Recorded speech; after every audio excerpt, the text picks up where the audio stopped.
From Swagman Media, this is the Jolly Swagman podcast.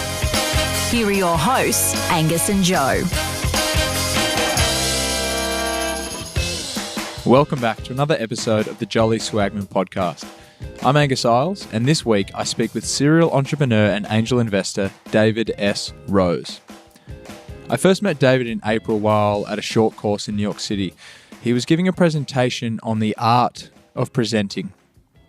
And these are lessons that he'd learned over many decades sitting on both sides of the pitching table. Since then, we've stayed in communication, and I was really excited when he agreed to come on to the show and chat. He's had a long and intimate relationship with the tech sector. He rode the boom and the bust of the dot-com era in the late 90s, early 2000s, while he was managing his own tech company with over 100 employees. It was after the crash that he got into angel investing, and he's gone on to found the New York Angels, which is the preeminent angel investors group in New York City. He's been described by Business Week as the father of angel investing in New York, and even as the Patriarch of Silicon Alley by Red Herring magazine. Silicon Alley is the New York City equivalent of Silicon Valley. His current company, Gust, is an online platform connecting startups and investors. They've had over $1 billion invested via the platform, and they're in over 190 countries around the world. In today's episode, I chat to Dave about the early years of the dot-com bubble in Silicon Valley and what it was like. He talks about the outrageous valuations that were thrown around between VCs and various startups. And I also speak to him about the infamous AlphaCap lawsuit, which he successfully defended. This was a case brought against a number of crowdfunding platforms, including Indiegogo, AngelList, GoFundMe, and Kickstarter, where this West Coast company, AlphaCap, sued them, claiming ownership over the entire crowdfunding industry. So he gives a few great stories about that case, and also some insights into the mind of an angel investor, especially the do's and don'ts when you're giving your next presentation or pitch. So as always, check out the show notes for anything mentioned and any resources that we refer to, and enjoy the episode. Please be sure to leave a review if you like what you hear. But for now, enjoy my chat with David Rose, the Patriarch of Silicon Alley. We're off. David Rose, thank you for joining me. My pleasure to be here. You began your angel investing career post-dot-com crash. It just seemed like an unusual time to dive right in. But what was it like in the sector at that time? You had a large company that you were running that got completely wiped out. What was it like going through the dot-com crash? Well, first of all, the reasoning behind it sounds counterintuitive, but if you are first and foremost an entrepreneur, which is what I think of myself as, it makes perfect sense, because here I had spent a decade building this really interesting big company. It did get wiped out in the crash, and at that point, my official entrepreneurship membership card was revoked by the spousal authority. So I was no longer able to start a company. So all I could do at that point was go to the dark side and be an investor. So that's why I started. I started out of necessity because I wasn't allowed to start a company. So that's why I became an angel investor. Mm-hmm. As what it was like in the industry at that point, there's no real analogy for people in this generation of the tech world. Remember, that was now 20 years ago. And on the one hand, there's the closest that you're going to see to an analog in the ebullience of what was going on is what's happening now in the crypto world. Now, today, everybody has got a cryptocurrency and an ICO and this and that and blockchain taking over the world. And your mother has probably got blockchain in her wallet or whatever it is. And it's this big, amazing thing. Nobody's quite sure what it is, but it's going to be really big and exciting. And so that's about where things were in the dot-com world back starting from the mid-90s. In the early 90s, it was about where blockchain was about 4 or 5 years ago. A couple of advanced people knew something about it, and they told you it would be really big, but you had no clue as to what it was. And then by the time you got to 1998, 1997, 8, 9, it's about where you are now in the blockchain world. And then by the time you got to 2000, it was full. I mean, everybody. There were myriad comic strips showing. You mentioned the word internet, and people throw bags of money at you. I look back now on some of the pitch letters that I was doing for investors back then, and it was like, oh yes, well, we're raising at a 100 million valuation, but that won't last very long, so you better get in now.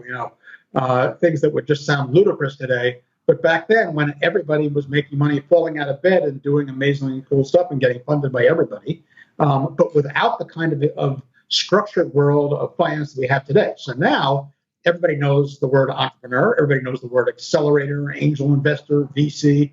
Those terms were absolutely unheard of 20 years ago. I mean, the first accelerator didn't happen until about 10 years ago. So nobody was doing accelerators. Angel investors, the name angel only got applied to early stage investors for the very first time in the 1970s. And certainly by the 1990s, most people hadn't heard of the term angel investors, didn't know what it was, didn't know people could invest in startups, didn't know what tech startup was, because there were no tech startups. Venture capitalists, were around, but they had been around sort of slowly doing their thing since the 1950s. Most people really hadn't heard of them. They certainly weren't household names. They were investing $1 million here, $2 million there. And so then all of a sudden, this new technology comes in with the unbounded promise. It's going to change the entire world. And because everything was digital, you didn't have to go, and a lot of things were free. People were doing free models. Content wants to be free. Everything wants to be free.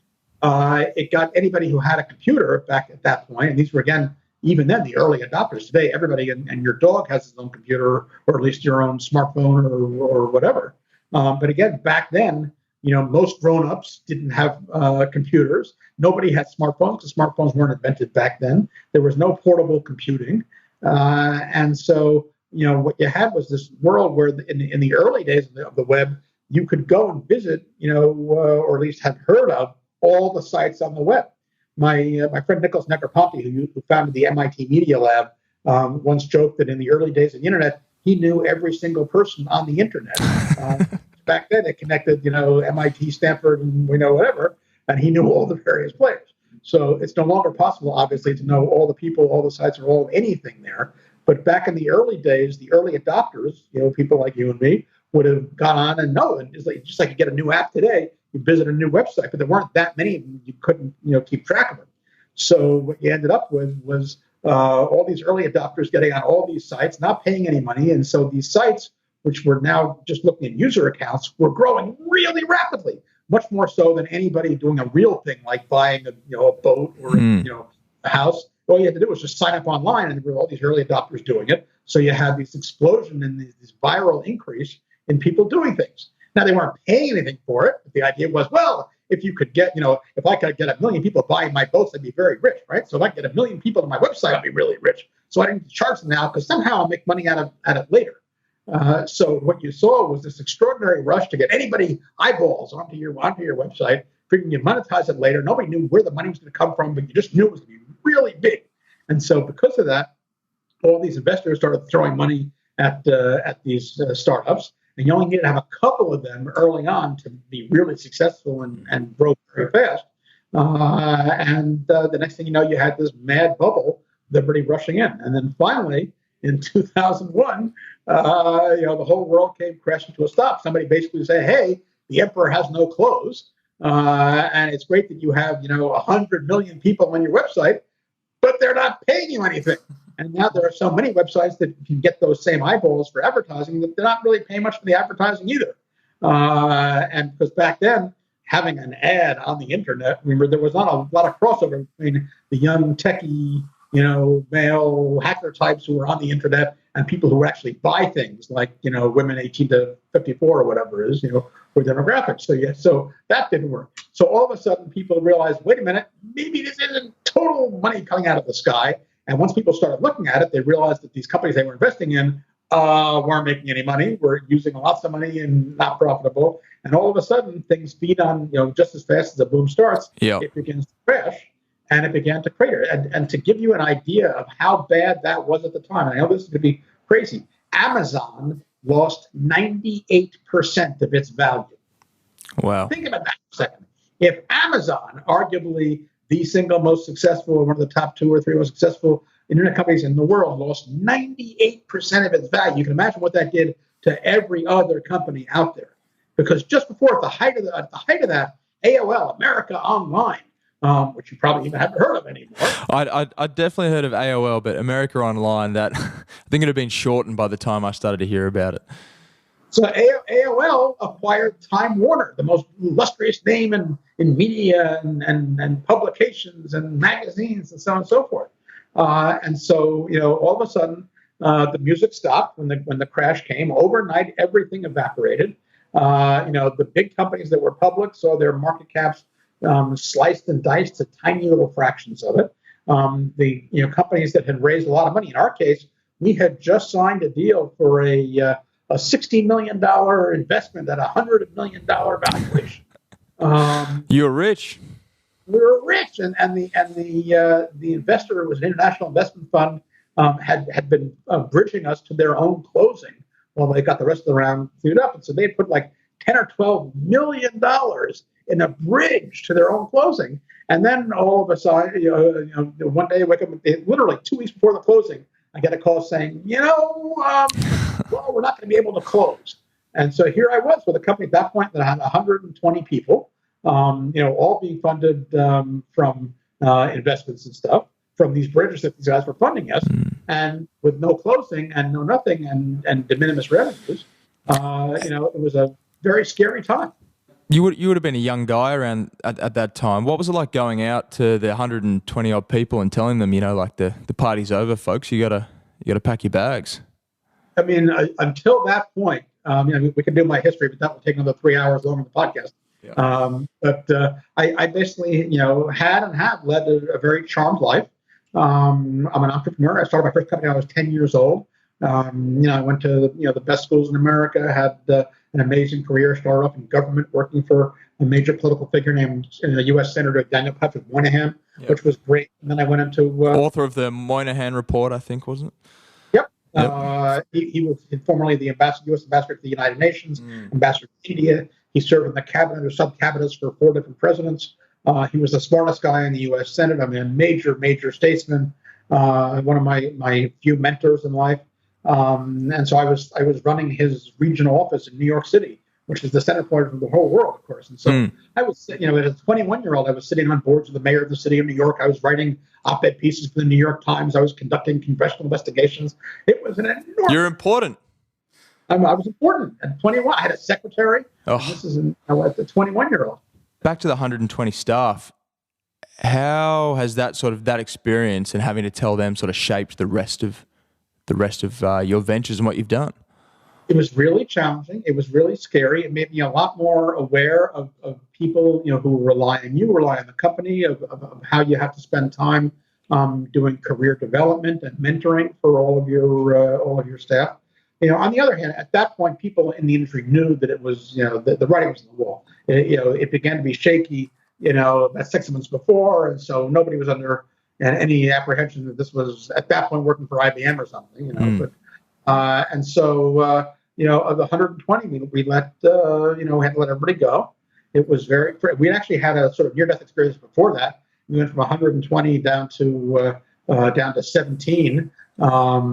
On our we had an initial problem, but then good stuff happened. We came up out of it. We got to 75 again. And it was a roller coaster ride for everybody, for the entrepreneur, for the staff. Very, very painful. The people understood. We played it very straightforward. I went down to bankruptcy court myself, and we let all of our creditors know. I mean, obviously our employees got paid what they were due, but they were out of jobs. And unfortunately, not only here they were, young people working for this new tech startup, and so you go to another tech startup, except every tech startup in the entire world disappeared overnight. So it was a real comeuppance for a lot of people, and it took a while to shake out. It was actually very different from the recession and the crash in 08, 7, 8, because this crash was very much, the first one was very much focused on the dot-com world, because you had this bubble in the tech world. And so, Amazon lost its stuff, all these companies lost everything, but the rest of the world wasn't really affected. It was actually the opposite way around in 2008, because there it was triggered by the housing crisis in the U.S. and some other things. And so all real companies began to get really sliced. But the entrepreneurs and the tech companies had sort of learned their lesson the first time around, so they hadn't gotten too overextended. The minute they saw there was a recession coming, everybody immediately, companies went to their investors and said, hey, we are going to slow down, we're letting off people, we're going to tighten up, we don't want to go through that again. And so the tech companies were actually in surprisingly good shape the second time around. So we haven't, this generation, anybody who's come in the last 20 years really has no conception of how scary and bad those tough times could be. Hopefully, we're not going to get to one again, but it's an interesting warning. Absolutely. And interesting how you sort of draw comparisons to the crypto world now, because again, you see, I mean, it's reported on the news daily here, the price of Bitcoin, but the fluctuations just they're really contained to the actual crypto market, right? But imagine, I mean, it actually is a pretty good analogy, because you had the number of people who are now involved somehow in crypto. It's probably equivalent to the number of people who are involved somehow in tech in 1995 or 5, something like that. It'd be interesting to just check the numbers and see how close it is. But that's about what it feels like. It was still if you know anything today at all about crypto, there's a saying, in the land of the blind, the one-eyed man is king. Yeah. So if you know how to spell blockchain, you can pontificate at cocktail parties and let people know that you're the expert. There's nothing better than having a cup of coffee in the morning and hearing the people behind you talk about the latest price of some coin that launched overnight. It's everywhere. You can't get away from it. And there's always one person in the group who knows the most about everyone, takes everyone through. It's very funny. Well, the equivalent of that was imagine being back in 1994 or 5 or thereabouts and going into a taxi cab and seeing on an advert in the taxi cab a URL. That would have been like looking at binary code, like digits. And what the hell? God. So it was that, and that's how fast it took, 5 to 10 years to go from something that only the most arcane, crypto hacker in a basement in the Ukraine knows, to something where your mother is asking, what's the current price of Litecoin? We'll get back to my chat with David Rose in just a second, but first, I just wanted to tell you about our great sponsors at the Jolly Swagman podcast and Swagman Media, Globite. Since 1911, they've been doing it all. Travel goods for everyone's needs, whether it's packing cubes, neck pillows, travel wallets, you name it, they've got it. Head to their website, globite.com, or find them on the Amazon store, and you'll get 15% off when you use our discount code, SWAGMAN. You'll be letting them know that we sent you, and you'll also be helping out a great friend of the pod. So that's globite.com, or head to the Amazon website, type in Globite, you'll find them. Use the discount code SWAGMAN, and just remember that with Globite, you go, we go. You went through the .com boom and crash and then got into angel investing. As you said, it was forced. You were sort of forced into it by your spouse. What kind of businesses did you start investing in early in angel investing? So I started out as an entrepreneur. I said, okay, well, I better go join something. What do I? So sure. There was a local angel group, so I joined the local angel group and looked at a couple of deals. The very first deal that I was invited was actually the guy who had invented social networking. Now, you probably don't think of somebody inventing social networking. Well, I thought, I got to confess, I thought of Mark Zuckerberg. I'm not going to lie. Right. So, way before Mark Zuckerberg, 10, 15 years before Mark Zuckerberg, right? Somebody had to come up with the idea of, what if I put, if I get online and I connect to you and then you connect to your brother and he connects to, his girlfriend and the next I got a connection to her, I can walk this tree over there, right, and connect. Somebody actually thought that up. Who was that? Well, the first site was a site called 6 Degrees. Comes from 6 Degrees of Separation. And so 6 Degrees was a website that was the first social network that let you walk through this tree of relationships and connect to different people. And so I saw this back in the mid-90s or so, and I thought this was the coolest thing I'd ever seen. Now, I got to take a sidebar here and tell you that my memory is non-existent. I can barely remember my own name. On the other hand, my mother, who is now, God bless her, 87, 88, thereabouts, has an absolutely perfect memory. She can tell you everybody in her kindergarten class, where they sat, who they married, and how they know Angus. I mean, it really is, amazing. And so here I saw this website. Thank you for remembering my name. That's appreciate it. it was this site that let you connect and have this sort of hive mind connecting to all these people out there. I said, it sounds like my mother in a box. It's amazing.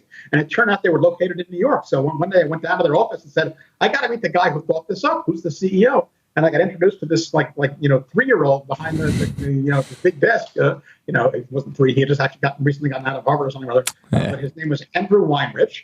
And he had come up with this idea, and he'd actually patented this idea. And he created this site called 6 Degrees. And so he basically invented and patented social networking, created the first major social networking site. It was amazing. And at the height of the boom, he actually sold the company. Unlike some of us who rode the ship down, he actually sold the company for $125 million at the height of the dot-com boom to a company called YouthStream, which is a public company doing stuff in the college market. The only problem was almost the day after he sold the company, the crash hit. And so 3 months after they acquired the company, YouthStream shut down the site. And 3 months after that, they went bankrupt. And so since this guy had taken his entire output in stock, basically the guy who invented and patented social networking ended up, almost on the street selling matches. Any idea where he's wound up? Do you keep in touch? Oh, do I ever? Absolutely. Because this guy is a total entrepreneur. And so, after the dot-com crash hit, I was flat on my ass with nothing, and he was out with nothing. So, but entrepreneurs, never say die. So he calls me up and says, okay, I've got another idea. I've got an idea for this whole new world. And it had to do with Wi-Fi hotspots. And so again, for anybody who was in today's world of ubiquitous hotspots, the idea of having a hotspot in your coffee shop sounds like, well, yeah, so what? Back then, in the old days, it was a really novel idea. But it would cost, the company that put Wi-Fi hotspots in Starbucks, it was costing them about $15,000 to put a hotspot into a Starbucks because you had to run a DSL line in and an access point and all this kind of stuff. And so Andrew said, well, there are a lot of people who now have these Wi-Fi networks at home and in their office and stuff. So how about instead of putting a whole new commercial network on the street, what if we link up everybody's home networks into one giant global network with a single SSID? And if you did that, you could now roam across as you war drive through town. You could go from one network to another, and we'll just track where people are using it, and we'll share the revenue back to the people whose website they're using. So I said, whoa, that's actually a really cool idea. And Andrew said, so you're the wireless guy. My first business was wireless, so help me found this thing. And I said, I can't. I'm not allowed to go out and play. So that's how I became an angel investor. So I helped Andrew write the business plan. I was the first investor, and the company was called Joltage. And so it was the first distributed Wi-Fi hotspot network, which it was really interesting. The software worked. We could dream a 1-minute download and turns your local Wi-Fi network into this node of this whole big thing. The only problem was, at that point, everybody was so shell-shocked and gun-shy after the dot-com crash, we could not get anybody to finance it. At one point, at the end, we had a term sheet from a Fortune 100 company for a $4 million investment round at a $10 million pre-money valuation, where they would put in $2 million and we get a VC for the other $2 million. And with a signed term sheet from Fortune 100 in hand, we could not get a VC to fund $2 million into that company. Despite trying, and far out. We had Nicholas Negroponte on the board and a bunch of others. And so that one went down too. So now I lost money in my first startup. I lost money in my first angel investment. So of course I decided that the rest of my life I was going to be an entrepreneur and an angel investor, right? Because because why not? It's worked out so well so far. Let's just keep the party going, right? Absolutely. But that's, as you know, that's the way entrepreneurs think, right? Yeah. But basically in Andrew's case, he then continued to start companies after that one didn't do so well. He started a company called I Stand For, which was about online elections and campaigning in the early days. And then he started a dating site called Meet Moi, which was a sort of real-time precursor to Tinder and that kind of stuff. And then so part of that. He seems to have just been a few years ahead of his time in each of his ventures. He's just got to sit on these ideas for another 5 years, and they'll just be perfect. He then started a location-based company called Xtify. That came out of some of the technology that we're using for Meet One location technology. Luckily, he ultimately sold that one to, I think, IBM. or somebody big. He started several companies since then. He actually has a wonderful podcast, a wonderful enterprise podcast called Andrew's Roadmaps. He does training for entrepreneurs now. He's now another company I actually invested in called Indicative, does flow analysis for SaaS companies. And so today he's got a podcast all about using big data and analytics to invest in new businesses.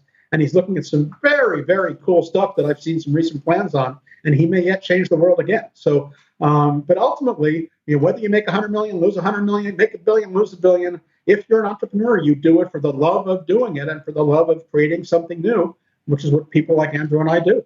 It's completely interesting. We'll have links to all his podcasts and maybe a few of his old companies if we can find them as well in the show notes.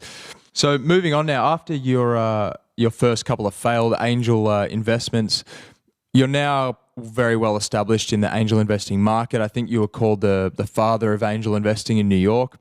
What kind of criteria do you use when you're looking to invest in a company? Because many of our listeners will probably either be investing in a company or be pitching people like you. So what are some of the things you look for when someone walks into the room with the term sheet? Well, it's really interesting. When I started angel investing literally with Andrew's thing, not knowing what the hell I was doing, having no clue. And then when people heard that I was making angel investments, all of a sudden, and I joined this local group, which was the spinoff from the New York New Media Association. That was sort of like the precursor to Meetup. It was like the offline world of the tech world in New York. And they had an angel investor program where once a month the members would hear pitches from companies. So I joined that and heard more pitches.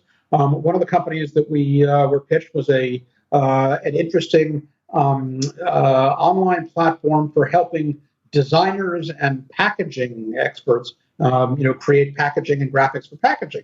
I have another background as a graphic designer in another world, so I thought it was interesting. And it was a turnaround. They had an acquisition that failed, and so they really needed cash. And I knew some people who were involved with them. I thought it looked interesting, so I made an investment in that at a very good valuation, provided some help and stuff to the entrepreneurs. And then about a year later, they got acquired by Kodak. So that was a deal where I think I had put $100,000 into that deal, and they ultimately were taken out by Kodak at picked up for like $10 million. Now you say in this day and age, somebody does $10 million in acqui-hire, it's not worth anything. Well, we invested at $1 million valuation, so that was a 10x. So all of a sudden, here I am. My first angel investment failed. My next angel investment, I got a check for $1 million. Unbelievable. So I said, okay, wait a minute. This actually can not only is fun, but I can help them. We can actually make money. So I joined the local group, and we were trying to figure out what are best practices. And what was very interesting at that time is that angels were nowhere near as ubiquitous as you see them today. You never heard of angel groups. They were informal groups of people with some money in different cities, and entrepreneurs were not getting funded because VCs, paradoxically, where VCs today are looking to fund anybody who walks, or in the dot-com boom, they would fund people who weren't walking at all but were sitting in bed under the covers. It turns out that after the dot-com boom, a fascinating thing happened. In the boom, everybody who was anybody, everybody who had a podcast, everybody who was a journalist, everybody who was a street sweeper created a venture fund. And all the LPs who saw people making a fortune on Google and Apple and so on and so forth invested in those funds. So the minute at the exact moment that the dot-com crash happened, you had more venture funds in existence at all time. And those funds, like a blood-sucking ant, were filled with tons and tons of money. They were sitting on $200 billion, but crazy amounts of money sitting there. But all of a sudden, overnight, literally the entire dot-com world crashed. And those LPs, the limited partners who had put money into those venture funds, called the funds and said, hey, give us our money back. And of course, as VCs get compensated with a 2% of the management fee of all the money in the things, they said, sorry, no way am I giving you your money back. That was part of the deal. It's here. And so then the limited partner said, well, in that case, don't you dare invest any of it in those early stage tech companies. So what you had right at the beginning of the crash was the world's biggest collection of money sitting on the sidelines. Nobody was investing in anything. And so if VCs weren't investing in these startup companies, where else could they get money? The only place they could get money from was from angels. But angels were completely unorganized. Nobody had heard of them. And so the Kauffman Foundation, which is a charitable foundation in the United States focused on entrepreneurship, figured that the best thing they could do to help support entrepreneurs was to help get them funded. And the best way, since VCs weren't funding, the best thing they could do was to get angel groups to get their act together and get more efficient. So the Kauffman Foundation called together the leaders of the top 100 angel groups in the United States and say, hey, guys, get together, have a meeting, and figure out best practices to do this stuff so you can start getting money into entrepreneurs. And that was the formation of the Angel Capital Association in the U.S., the largest angel group network in the world. And so every year since then, and this is now about 13 years on, the ACA has an annual summit. It was a few weeks ago in Boston, where they discuss, all these angels discuss their best practices, what they look for in deals, how they structure deals, and they began to standardize on all these things in terms of term sheets and everything else. So that's a long-winded background to answer your question, which is, what do I look for in companies? And the answer is angels are not in the business of making steady plays. Angels are in the business of home runs. And that means really big outsized returns from something that's disruptive. And so, and there are many, many, many businesses. There are 2.8 million businesses that are formed every year in the United States. 2.8 million new business tax returns are filed with the Internal Revenue Service every year in the United States. There are, however, only 70,000 companies that get investments from angels. 70,000 is a very small subset of 2.8 million, right? And so only a very, very few businesses are appropriate for angel funding. And so if you look down, High Street or Main Street in your town, nothing that you see there, none of these good businesses, none of these hardware stores or restaurants or bookstores or tailors or department stores, or none of these things are appropriate for angel investing, because they're nice, solid, steady businesses that might return a nice, cash on cash return every year, but they're not the kind of high growth equity plays that angels are looking for. And so it turns out that angels are trying to model things that can return 30 times their money. That's a 30x within a period of 5, 6, 7 years. And so the kinds of businesses that can return that kind of enormous return on investment have to be special businesses. What kind of special? They have to be scalable, because the business can't be worth a lot when you first invest. So the entrepreneur has to start very, very small, but they have to also prove to you that they can do something with it. So they have to prove with a small business that they've got the key to getting big, then take your money in, apply it, and scale it up really fast to be something really big, and that gets better the bigger it gets. So the businesses we look to invest in are businesses that are scalable in terms of size and get better as they get bigger, and are businesses that are designed for the 21st century. What does that mean? Today, every business, if you have any kind of business of any size, it's going to be operating at least as much online as offline, right? The days of creating, a storefront, one storefront are gone. A chain of stores is tricky. Even a catalog, Sears Roebuck catalog is tricky. But so today, everything you're looking at is either totally based on the web or has some kind of component in there, because that lets you, reach out from the U.S. to Australia. It lets you have your customers, your suppliers, your employees anywhere in the world. So we are in a globalized economy, and the kinds of things we look for are globalized, scalable businesses that take advantage of technology in the 21st century to create something that can start small with a little bit of cash and grow very, very big, very fast, have a lot of equity value that we can then sell. You're a rampant Quora user. I think you're voted, year on for the last 5 years, one of their top authors. 6, but who's counting? 6, okay, yeah. Who's counting? And I came across one of a post that you commented on, and it was about Arlan Hamiltons' investment thesis. Now she is the managing director of Backstage Capital, I believe, and her investment thesis is because black women have had to make do with less for centuries, giving them early stage VC on par with their white male counterparts has the potential to lead to outsized returns. And I was scrolling through this post and I saw David Rose, and you commented that you agreed with this sort of thesis on at face value, and you actually invested in one of her first funds. And this is quite I've never heard of this sort of investment thesis before. Well, okay, so let's back up a little bit. And look at things, look at the larger picture, Sure. not just that one line. The fact of the matter is that we live in a very unequal world. There are, if you take a look at the number of males and white males. So you and I are sitting on a podcast, right? You're running a podcast. I'm your guest, and we're both white males of a certain age, right? From first world countries, that are in this space. If you take a look at the number of companies that get funded by VCs, it's overwhelmingly white males. You have an increasing number of women. A de minimis number of people of color who are getting invested in. And then if you go back and look at the investors themselves, the number of VCs, again, overwhelmingly white males, relatively few women, virtually no people of color. So the everything that we're talking about, whether it's the Zuckerbergs or the Gates or the Jobs or the Elon Musk or whatever it is, you're talking about white males of first world countries in a certain place. And so if you say there are 7-8 billion people in the world, of whom white males from first world countries are not the majority, then unless you somehow, for some strange reason, think that all of the entrepreneurial expertise in the world happened to have gone into people with pink skin and testicles, right?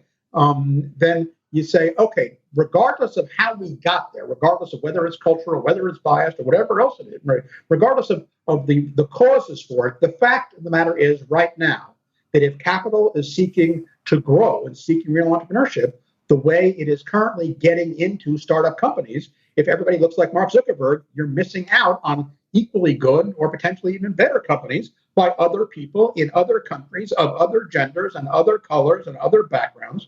And so therefore, it would be a good thesis, or at least a rational, viable thesis, to say, hey, I would like to try and invest some of my cash in these other places rather than the intensely competitive world that everybody else is in. Right, and so that's the key thesis here.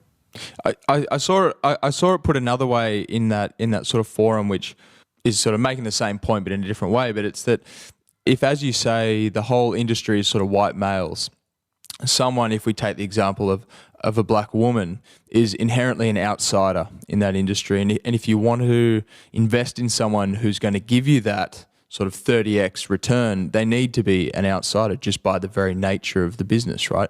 Not all insiders are getting 30x returns. So, right. And that comment was actually Jason M. Lemkin's, right, who was one of the smartest guys in the industry and one of my idols and role models. Very smart. I could sense a bit of fanboy moment on the forum as you're replying to commenting on Jason. I am not usually a fanboy. If anything, I'm a fanboy myself. I have the world's biggest ego. But in Jason's stuff, he writes so clearly and he is so wise in so many ways that, yeah, I absolutely am a Jason and Lemkin fanboy, right? Because he's proven again and again that what he is saying makes sense in my understanding of the world as I've experienced it. We're in the same kind of entrepreneurial and investing kind of world. He's really smart and thoughtful about what he's saying. And so, part of the stuff about what Arlan is doing with this outsider, mentality of coming in, women and people of color and different sexual orientations and genders and so on and so forth, it's very easy to put that down to being either politically correct or affirmative action or whatever it is. And there is a lot of stuff that we're seeing now about microaggression and people being discriminated against because they're whatever, because they're not majority mainstream. And I think that I am not one of those people who believes that all VCs and whatever are prejudiced and only investing in like makes like.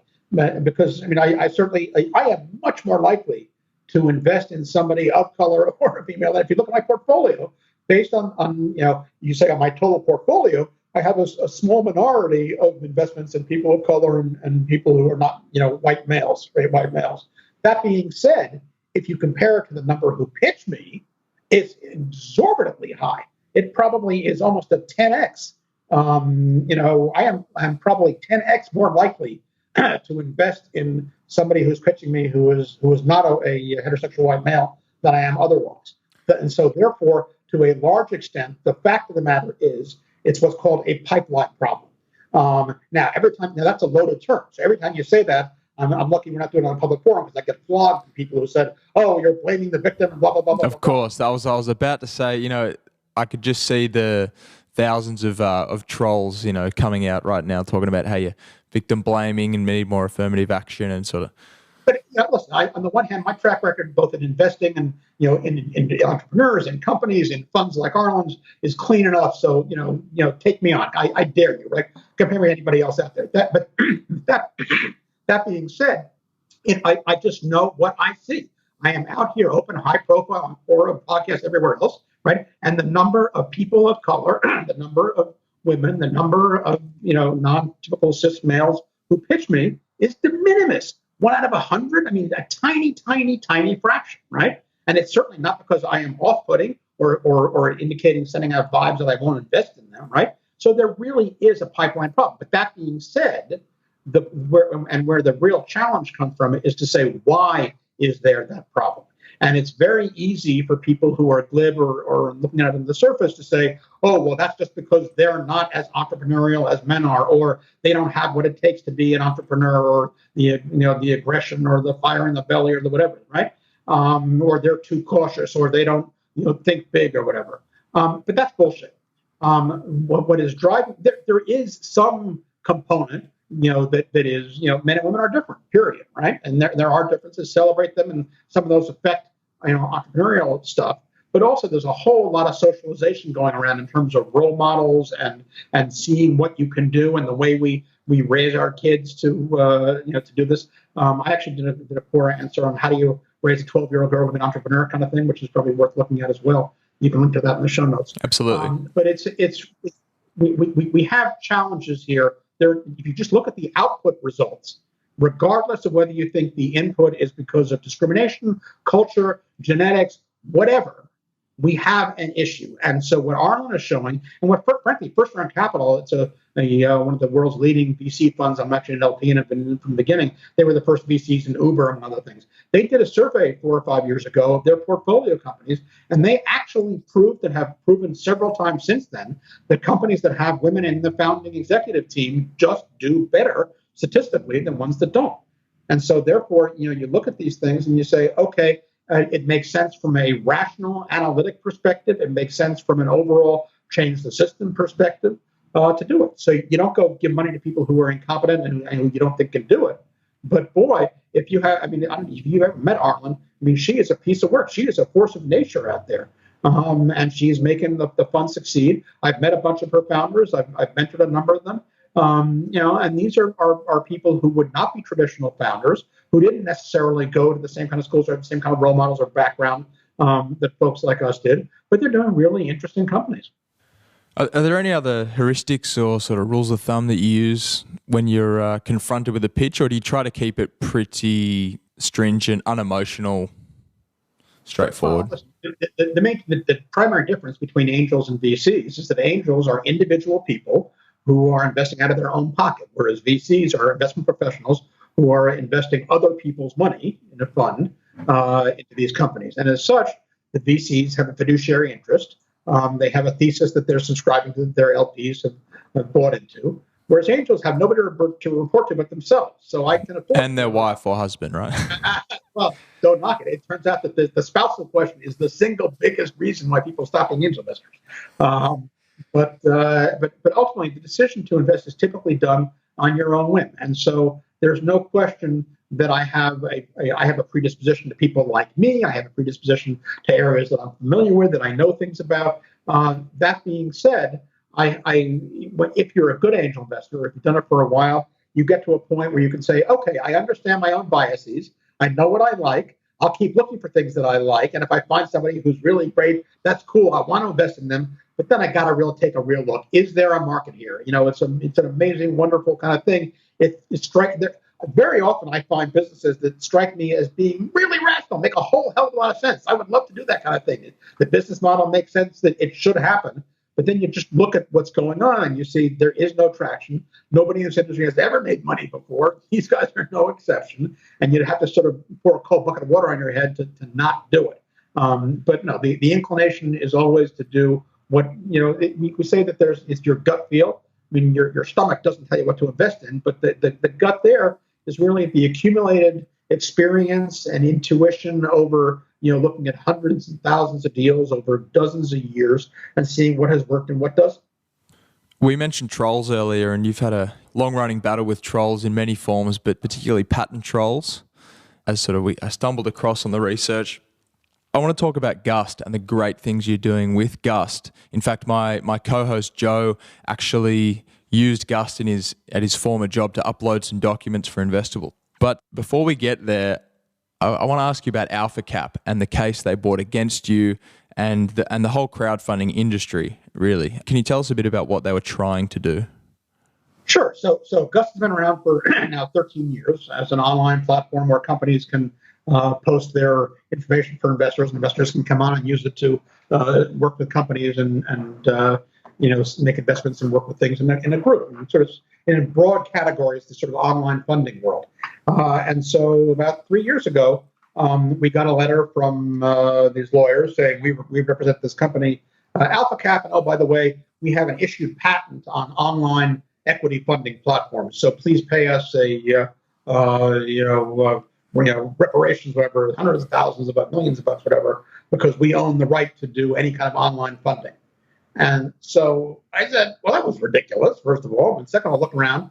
And it turned out they didn't just sue us, they sued every other platform that was then in the space. I mean, from AngelList to Rocket Hub to Indiegogo to Kickstarter to, everybody who was doing any kind of crowdfunding or equity funding or anything else out there.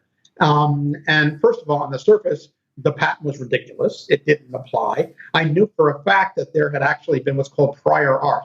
I mean, a friend of mine, a guy named Dick Crawford in Virginia, had actually founded one of the very first online equity funding platforms back before the dot-com boom. I mean, this was back in the 1990s, called EDIE, E-D-I-E, which was similar to some of these things. It didn't survive the crash, but I knew for a fact that was there multiple years before these guys ever existed. So I said, well, clearly we're not going to pay it because it's ridiculous. So I called up, all the other guys who were being sued and said, hey, let's all get together and fight this thing. And around that time, the lawyers for AlphaCap called us back and said, oh, you know what? We got a very strong case, but tell you what, you're doing really interesting stuff, so we'll get out of here. Just give us, $20,000 or whatever, $40,000 instead of, $40 million or whatever, and we'll just settle and give you a license and go away.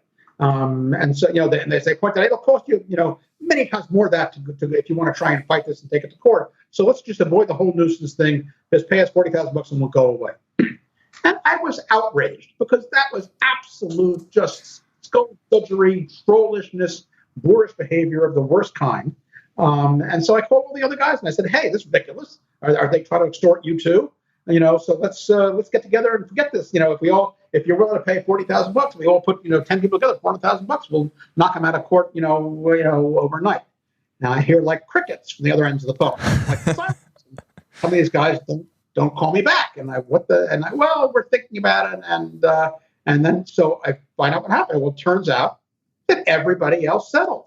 Every out of the other 10 people they sued. I guess commercially, right? If commercially, it makes sense just to pay a small $20,000, go away, onward and upward. It makes absolute sense because in the U.S. a patent issue. I mean, we do have some of the best patent law in the world, but it's convoluted and it's very expensive. And you don't have the kind of counterfeiting stuff you have in China and the disregard for patents in a bunch of the world. There's a really strong patent industry here, but it takes a long time and it's very expensive. And as we have seen, it can be misused. So I think I looked into getting patents in the US recently, and it takes like a year or something for it to go through. Just the process to get one, let alone trying to fight it and defend it. It's big. It takes just more than a year. It takes several years to get it. But the problem is then if you want to fight it, fight for it, defend against it, it's going to cost you a lot of money. And so our lawyers were saying, well,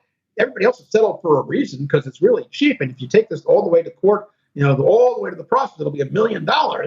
And that's the quote, that you mentioned before, millions for defense, but not one penny for tribute. I'm part of my problem going through life is I think I'm a decent guy. I'm a straight shooter. I never lie. I try and do what is right, not only for me and my company and my industry and my investors, but ultimately for society in the long run.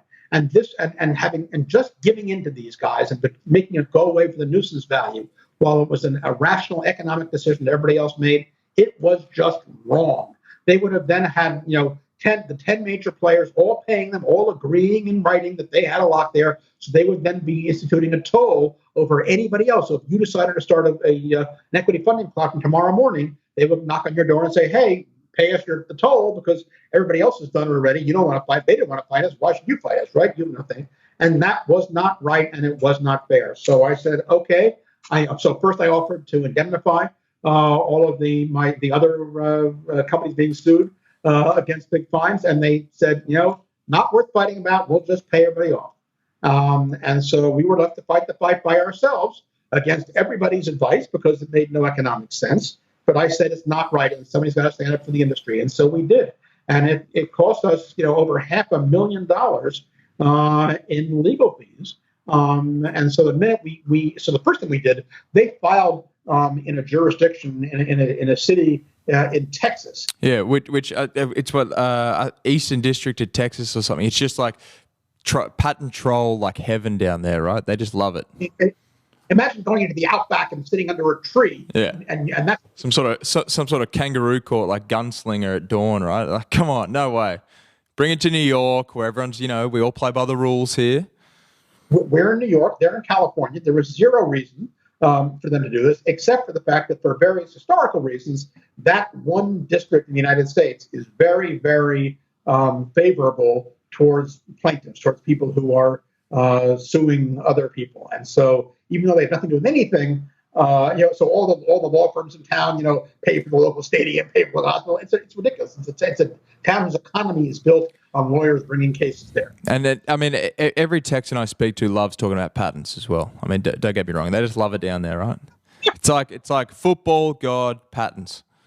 First thing we did was to say, hey guys, we're not in Texas, you're not in Texas, so we want to move this back to a place where one of us is. So we filed to move it to New York, and they objected to that, and we fought that out. And then finally, we had a smart judge who saw this, the judge in Texas, which actually rarely happens, because the judges like to keep it down in Texas too. The judge looked at this and said, well, duh, you've got nobody in here, nobody there, so yeah, move it to New York. So then when we moved it to New York, the first thing, so we had, countersued against these guys. And the first thing they did was they said, okay, well, you know what, now that we moved to New York, forget the whole thing, we'll just go away. And I said, we didn't just to go away. I've already spent, $100,000, $200,000 bucks, whatever it is on legal fees. So you want to walk away? You pay my lawyers, you pay all my legal fees, then you walk away. And they said no. And I said, well, in that case, game on, and we'll keep filing. And so then, so the case was I moved to New York. And after and they started doing discovery where they demanded like every line of code we'd ever done, every customer. I mean, it's just ridiculous, same things that they never read, nobody would ever read, just purely to harass us, right? But again, I'm not going to play their game. So we said, fine, you want it, we'll do it. We responded to everything. We continue to spend on lawyers. And it came before a federal judge in New York. And lo and behold, after an enormous period of time, we actually won the case. And not only did we win the case, but we had filed both against our case suit, both against AlphaCap, the client, who was basically a one-man show with no assets and no nothing, an empty company, but also their lawyers, because we said this was a frivolous case they shouldn't have brought. And so the judge we won the case, and the judge awarded us the fees and charged both AlphaCap and their lawyers. So the lawyers were on the hook to pay for our lawyers. Whereupon their lawyers appealed and demanded a reconsideration. We went through the whole thing all over again. And the second time, we won the second time. The judge reaffirmed the decision the second time.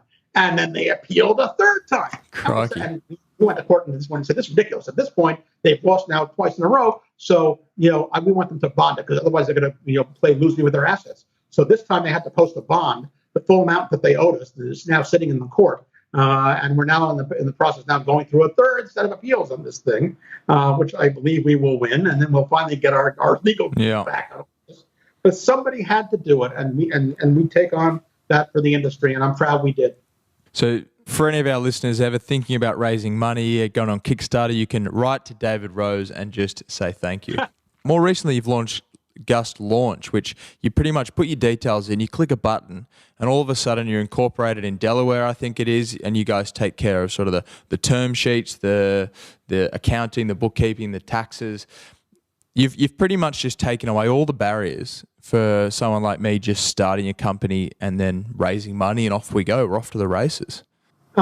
Exactly, and that's what Gust was designed to do. Gust Launch. So we've been working for 13 years on a long-term plan. Nobody in their right mind would ever, no entrepreneur would ever start a 15-year business plan, but we did it because the goal was an interesting one. The goal was to say, right now, this whole process of early-stage entrepreneurship, which I've been doing since I was a kid and I've been investing in for the last 20 years, is really tough. And you see so many. I have never yet seen an entrepreneur, a founder who started up the right way.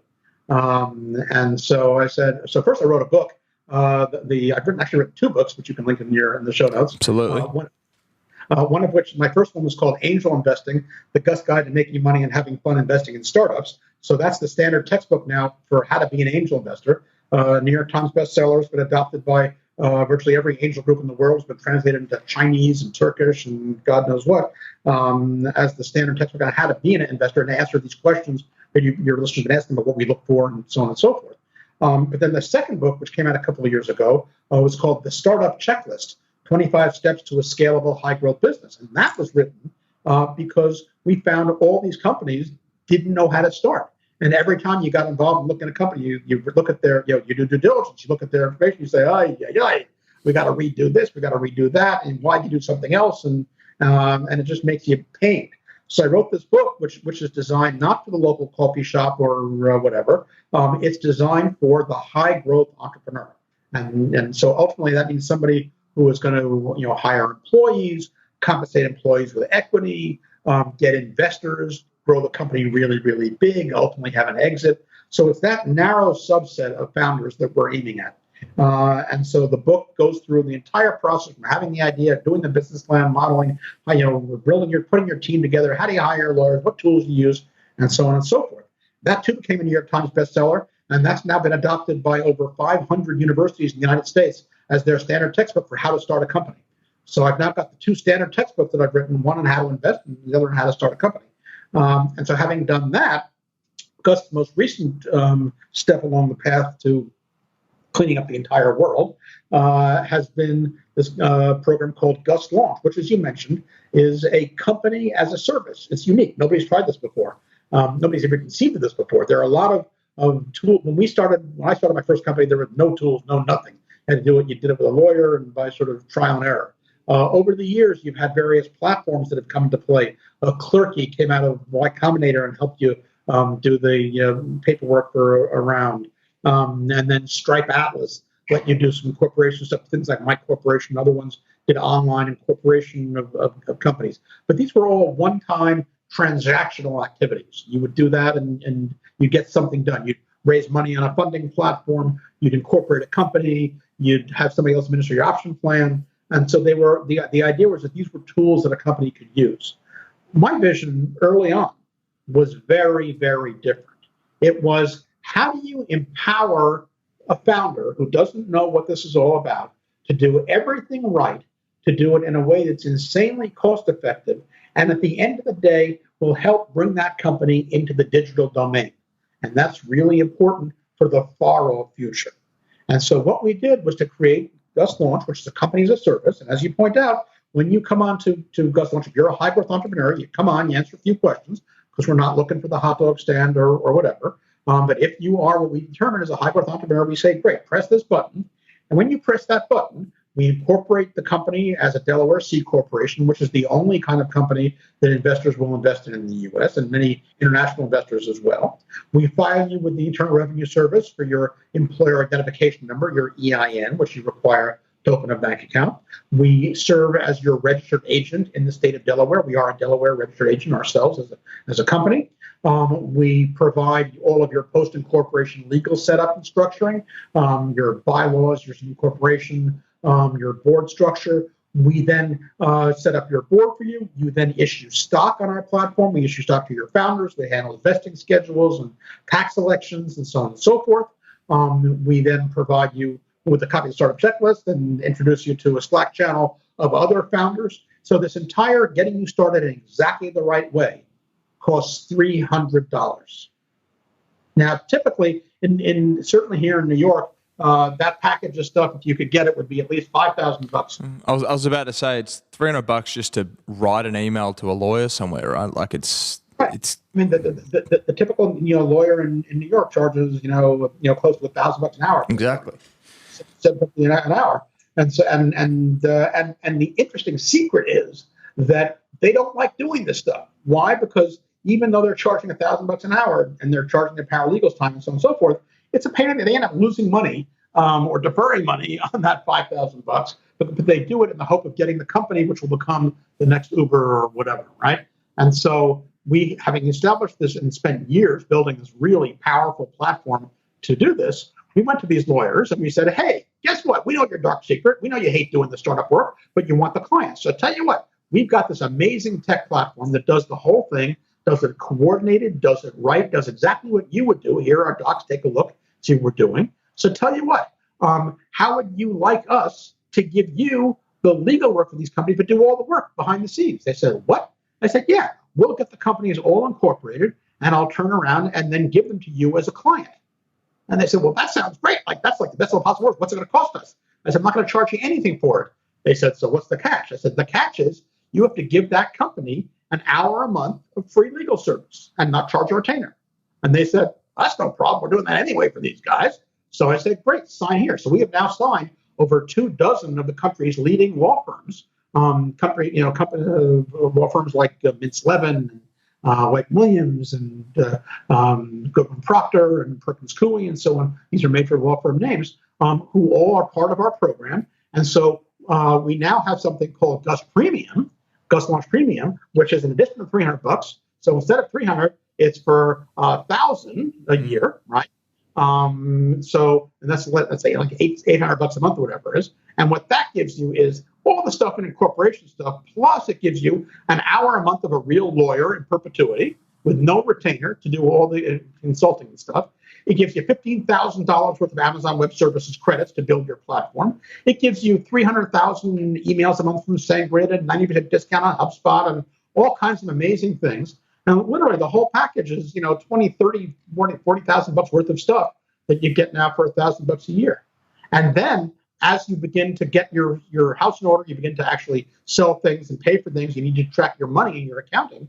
So now you sign up for our pre-revenue package. And so for another $100 a month, that gives you, we open your bank account for you. We provide you online accounting software from zero, a good Australian company.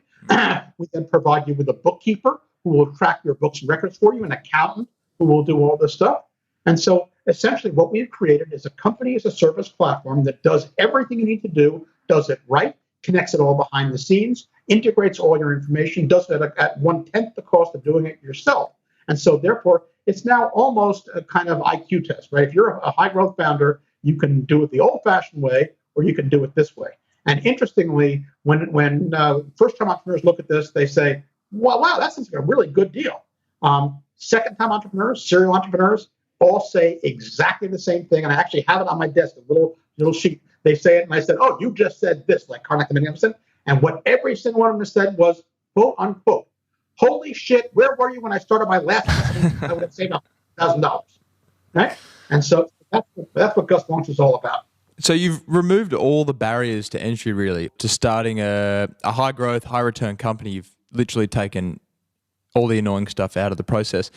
Do you think that's good or bad for the startup industry in the sense that if anyone can just come up with some sort of idea and then just incorporate, then there's no real hurdles, right? It's not a self-selecting pool, because back when you started your company, right, you had to raise like $20 million just to get the product to market. That means every day you had to wake up and you had to hustle your way through, right? It's kind of self-selection.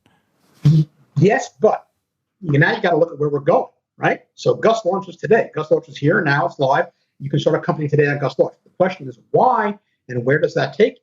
And now remember Gust's roots, right? We today provide the back-end platform, CRM and deal flow management platforms for over 2,500 angel investment groups, networks, venture funds. We're the official platform for the Australian Angel Investors Association, the U.S. Angel Capital Association, the National Federations of Angels, not only in the U.S. and Australia, but Canada, and, New Zealand, Ireland, Scotland, Norway, Finland, Spain, France, Portugal, Turkey, Russia, Belarus, Kazakhstan, Estonia, Brazil, Italy, so on and so forth. China, we're localized into 6 languages. We've got this. Sounds like that Johnny Cash song, and I've been everywhere, man. I've been. So here we have all these investors who are using it to manage their deal flow, right?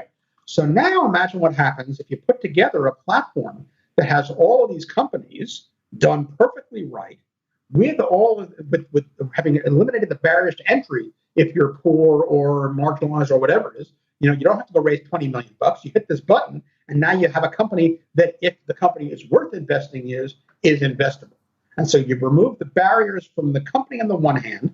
You've now put it into a system with full access to information on the other hand. The company wants to do it that way. And now you can connect it to over 75,000 seed-stage investors in these angel groups and venture funds and competitions and so on and so forth. And so now imagine expanding this. So we're not finished with the business plan yet, but imagine expanding this over time to the point where you are now every year generating thousands or tens of thousands of companies, all of which are perfectly investable if they succeed. In other words, the structure and the information is there, where you have all the information that is available if they want to publish it, or at least make it searchable in the system. So now investors who are also on the same platform can look at all the metrics and the benchmark that they have for companies that have been successful and say, whoa, this company in Canberra I never heard of before has got, it's doing 20% month-over-month growth, and it's got, 50 clients growing at this rate over here. So even though I don't know who they are or what they're doing or what school they went to or whatever, that their metrics match what I see as a successful company. So sight unseen, I'd like to invest in that. And so that's the kind of thing that ultimately will be facilitating. And so now when you say, what happens if you have no barriers to entry on the startup? You now have hundreds or thousands or tens of thousands of companies starting up on the platform, but they're all being tracked and they're all opting in to a world in which when they hit metrics, money from the other side automatically comes in with no pitching, no networking, no knowing who you are, where you are. Money follows quality. And, and traction is, it follows traction and it doesn't follow bullshit. And when you think about doing that and doing that at scale, and doing that with money from North America coming into, APAC. And when you think about, all of the places in the world that have just now nascent entrepreneurial cultures, that literally changes the world. And so that's what we're doing at Gust. We're changing the world. Do you think Americans are better at being entrepreneurs than other countries? There's a fascinating book that I would recommend to your listeners, and you can put that in a link too, called The Hypomanic Edge by a guy named John Gartner, Dr. John Gartner. He was a psychologist at Johns Hopkins University who did his doctoral thesis on the interplay between religion and psychiatry. So Joan of Arc, did she hear the voice of God and get the children and whatever, or was she just crazy and schizophrenic, right? And so after he did that thesis, he was looking for another population group that seemed to have psychiatric or psychological abnormalities. And he came across a picture of Bill Gross of Idea Lab on the cover, I think, of Newsweek. And the caption was, in the dot-com crash, "This man just lost $8 billion. Why is he smiling?" And he said, maybe these entrepreneurial types are a little, have some psychiatric things in common. So he he looked at the psychiatric manual and came up with a potential analysis, a bunch of symptoms. He came up with a list of 17 symptoms. And he did a pilot exam and sent it around to a bunch of high-profile entrepreneurs and said, on a scale of 1 to 5, we're doing a test. Here are 17 symptoms. To what extent do you think these relate to you? And they were things like having a flood of ideas, talking very fast, not getting a lot of sleep, being very persuasive and charismatic, not suffering fools gladly, taking a lot of risk. And so he wrote in his book, typically if you get, more than one standard deviation from the mean, there's some statistical significance here. Sure. He said in this pilot survey, we got back on a scale of 1 to 5, 5, 5, 7, 10, 50, 100%. And so he said, okay, well, clearly I've hit something here. And it turned out that those symptoms were the diagnostic symptoms for a condition called hypomania. And so hypomania is an interesting psychiatric condition. It is. It comes from the word that the roots are mania. Mania that's the top end of manic depression or bipolar when you're full of everything. And hypo is the Greek root for meaning less than. So it's less than manic. And so there's mania, which is the top end of bipolar, and then there's hypomania. And typically hypomania is the lead up to mania, and then you get there and you come down again. But you know what the diagnostic difference between mania and hypomania is?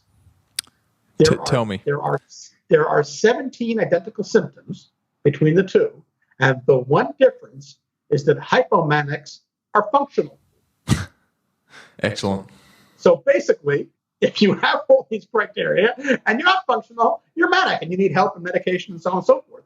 And if you don't have, and if you are functioning, you're an entrepreneur. You're there, exactly. And so, having come to that realization about this symptom, he then said, "Okay, his next question is, if you take a look at entrepreneurship, it turns out that the epitome of entrepreneurship is leaving your country. You leave your family, your history, wherever you go to a new country and you start a whole new world. And that's and immigration is the ultimate entrepreneurship. And so he said, okay, I wonder if we track countries with high immigration, with these immigrants coming in, does that map to high entrepreneurship? And it turns out, you take a look at my country, your country, Israel, New Zealand, and so it turns out that countries with high immigration tend to have correlated high entrepreneurship. So yeah, America is a total country of immigrants, as is Australia. And there is absolutely a corollary. But what you're seeing now is fascinating. And what we're seeing now is people all over the world saying, whoa, there is a culture and a history of entrepreneurship in those kinds of countries. But there's no reason, if you think that entrepreneurialism or entrepreneurial ability is spread evenly throughout the population, which I do, that if 1% of the world are entrepreneurs, there is no reason that 1% of people in Hungary or people in Egypt or people in Bratislava shouldn't also be entrepreneurial. They just don't have the existing economic, cultural, legal frameworks around it. But now in this world of accelerating, hyper-accelerating technology, exponential growth, we are seeing the time to entrepreneurial effervescence is accelerating really fast. So literally, I've had folks from Hungary, from Egypt, from Australia, from a bunch of other places here in my office in the last few weeks discussing, their entrepreneurial ecosystems. And so you're seeing around the world for the first time the lessons from the U.S. and other entrepreneurial countries now being spread far and wide. And I think, and since day one, Gust has been entrepreneurial, has been global. So since day one, we have had 1/2 of the people on our platform come internationally. Today, Gust is adding over 10,000 companies every month onto the platform, fully half of whom are not U.S. based.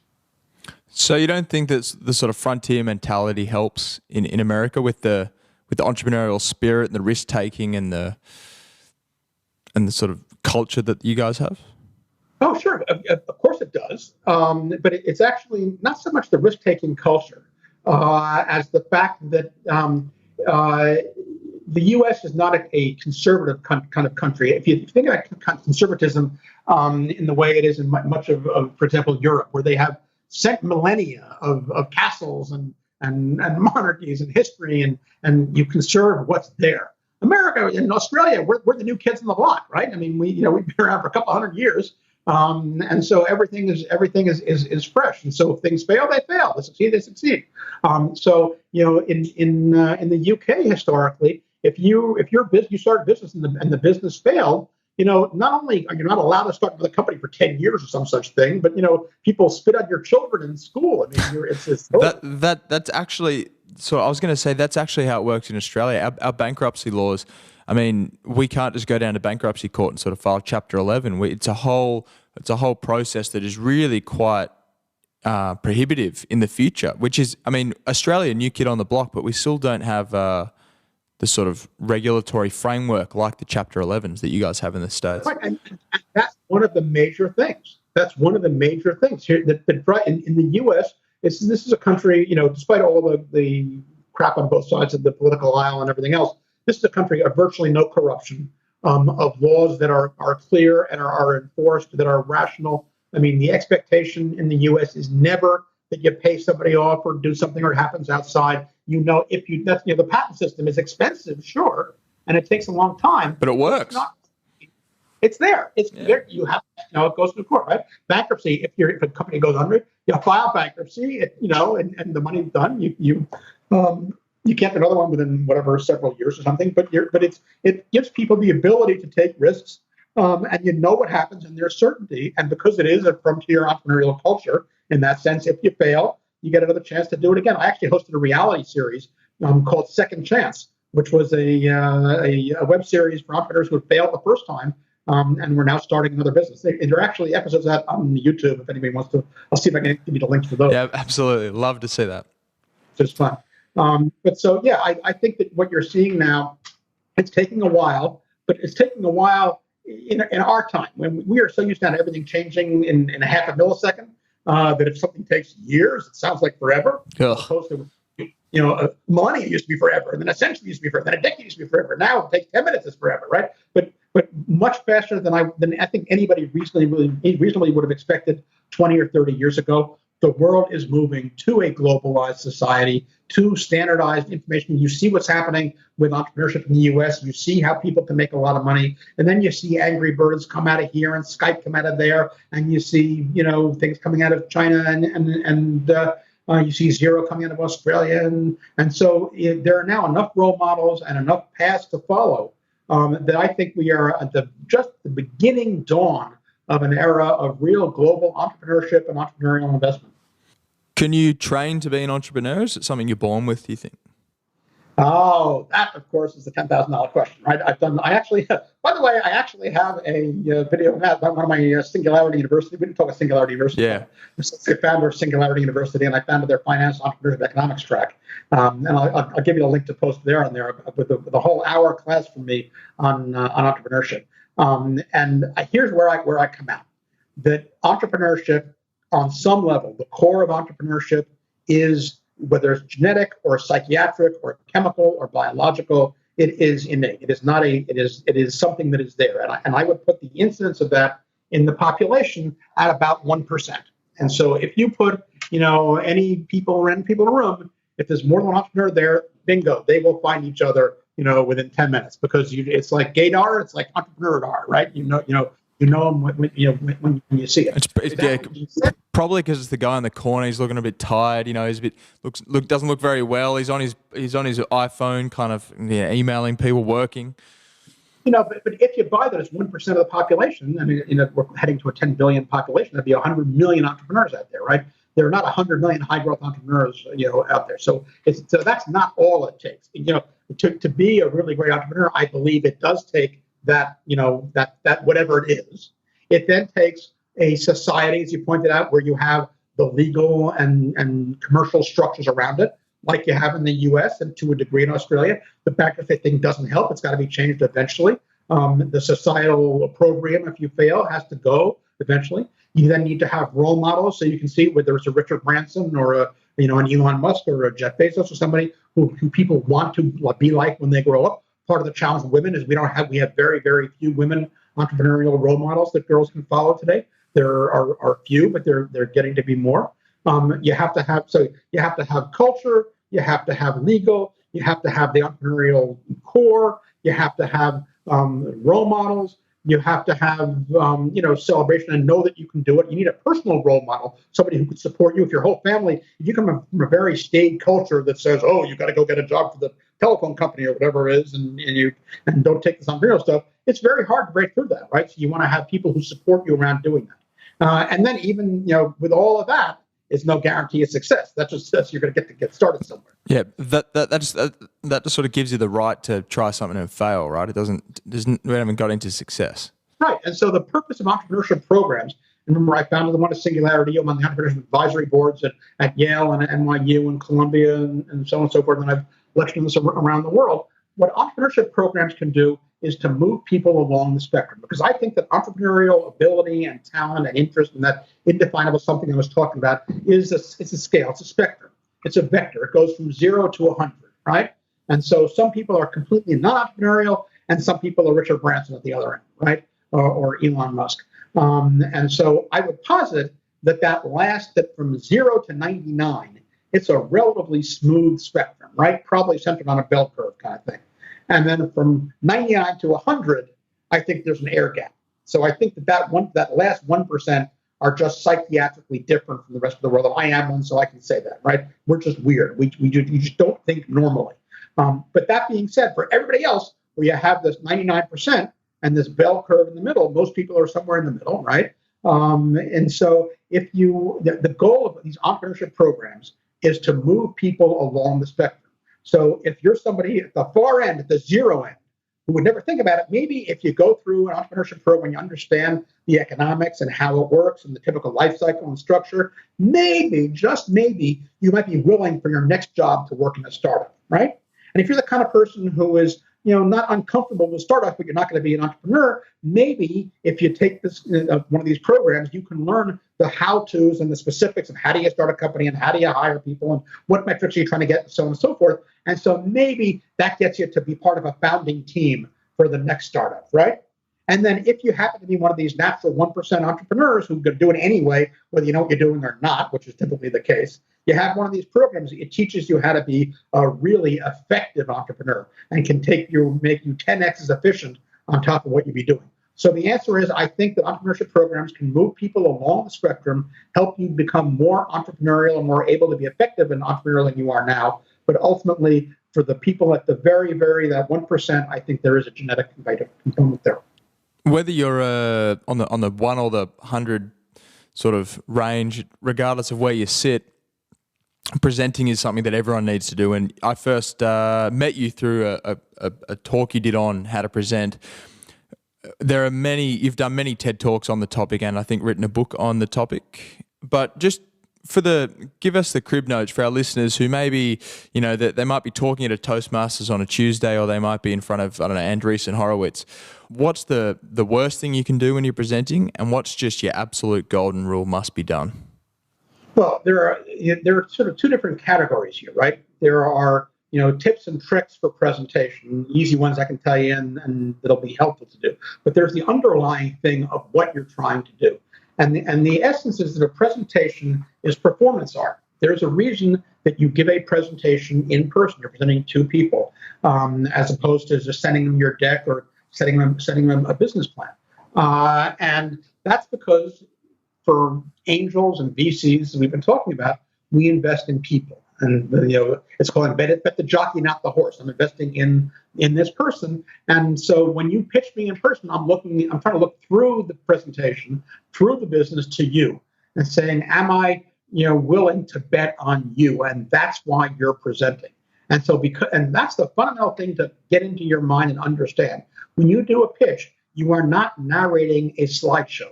This is not like a slideshow somebody gave you where you read the script and there's something comes up on the screen, you read a script to a company. That's narrative slideshow. You're not. Instead, what's happening here is that the audience is getting the information from you. You should be able to do the entire presentation with no slides. And the slides now, instead of being the focus of it, are simply adding emotional resonance to the presentation that you are making.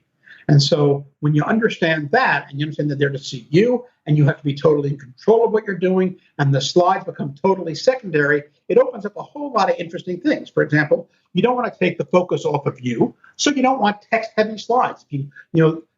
Very often people will say, "Here's my deck," and and either beforehand or afterwards, you send people the deck you gave, and that doesn't work. You should have two presentations, one to show and one to go. And so that means the presentation you're going to present is almost entirely pictures and images and a couple of headlines and some major points. And you're telling all the rest. But when you're giving a presentation to leave behind, you're not going to be there. So all that stuff now has to go into the presentation that you leave behind, which is why you have two different versions. In terms of tips and tricks, there are a couple of really easy ones. And the biggest one, of course, is don't look at the screen. Oh, I knew you were going to say that.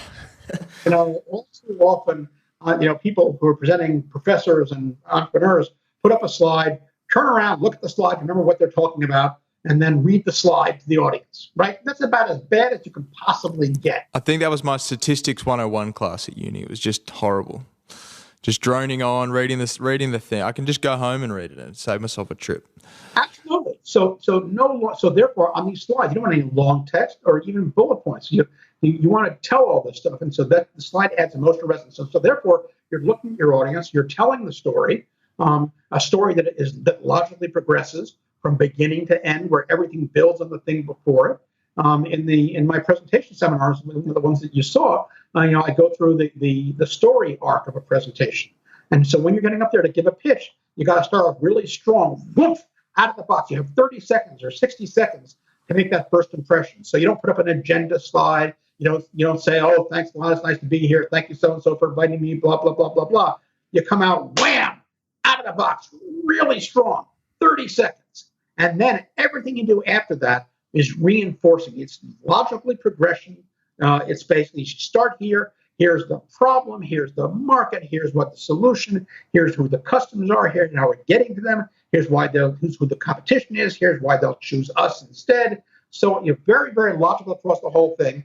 And as you do it, you build and you build and you build and you get more and more and more. And then at the end, you should have your audience so excited and so in tune to be so logical that the only logical conclusion is that they want to either jump in bed with you or give you money, right? And so that's Okay, I'm conscious of your time, but I just want, before we go, you must get hundreds of emails in your inbox every day, people asking for your money. As you said, you're an angel investor, so when you invest, it's your money coming off your table. Any tips for the cold email?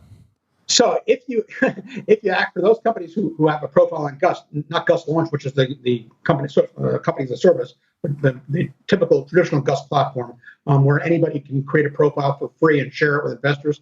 If you create your profile, there is under the Share Your Profile with an Investor tab, you click a button, it generates an email to send to the investor. And I actually wrote that email, so it's actually really quite good. It basically, in one paragraph, it takes your paragraph or your 1 cent description. Here's what we're doing. I'd like to, if this is something you're interested in, I'd like to share it with you, and so on and so forth. So the goal is to be short, to be succinct, be clear. Don't tell me what the outcome is. Tell me what you're doing. Right? Don't tell me, oh, this is. You would be amazed at how many pitches I get every day that say, this is a guaranteed $1 billion idea, or I'll make you a fortune, or what. I don't know. Or actually, someone asking for $200,000 for 2% of a unicorn, which is something I saw you share on Quora. Which, I mean, I got to put this up. This is just, I read this email. It goes for about 2 pages. I didn't even know what I was reading. It was unbelievable. So you got to be rational, right? And that's why, although it is enlightened self-interest, I would strongly suggest my 2 books, right? One, if you're an entrepreneur starting a company, but the other one tells you how angels look at this and things. There's some of that in the second book as well. So if you're an entrepreneur, you can get 1 book, get the startup checklist. But if you want to know what angels are really thinking and looking for and what's driving them and why, get the other book, which is the Angel's Secret Instruction book. And there, you're looking, don't come across as pushy, don't come across as an idiot, understand the market in which you are operating, which is the fact that there are another 10 or 20 people each day who are emailing me, and realize then also that just because I say no doesn't mean it's a bad deal or somebody else won't invest. Angels, the flip side of angels being able to invest on their whims and ideas is that they can turn it down for no reason at all, right? So I personally don't do gaming deals of any kind. I don't do dating deals of any kind. I don't do food deals. I don't do sex-related deals. I don't do cannabis deals. There are a whole lot of stuff I don't do for personal whatever. It's just not what I do, right? So I don't care how good your dating app is, I'm not going to invest in it. So if I say, so A, figure out what I invest in beforehand so you don't waste either of our time doing it. And then B, if I tell you no, it'll be a clear, sorry, but it's not for me, then chalk it up and just go somewhere else and do it. So if there's one thing, it would be, as hard as it might be, try and reduce the emotion from what you're doing. And to that end, I find the Serenity Prayer by Arlan Hamiltons really great. God, grant me the ability to change the things I can, the serenity to accept the things I can't, and the wisdom to know the difference. David Rose, thank you for joining us. It's my pleasure. That's all for this week on the Jolly Swagman podcast. Thank you for listening. I hope you enjoyed my chat with David S. Rose. Head to the show notes. You'll find links to everything mentioned and a way to get in touch with David, one-on-one, with links to his website, his Quora posts, and his Twitter feed. So thanks for listening. I hope you enjoyed. Don't forget to leave a review if you liked what you heard, and we'll see you next week on the Jolly Swagman podcast.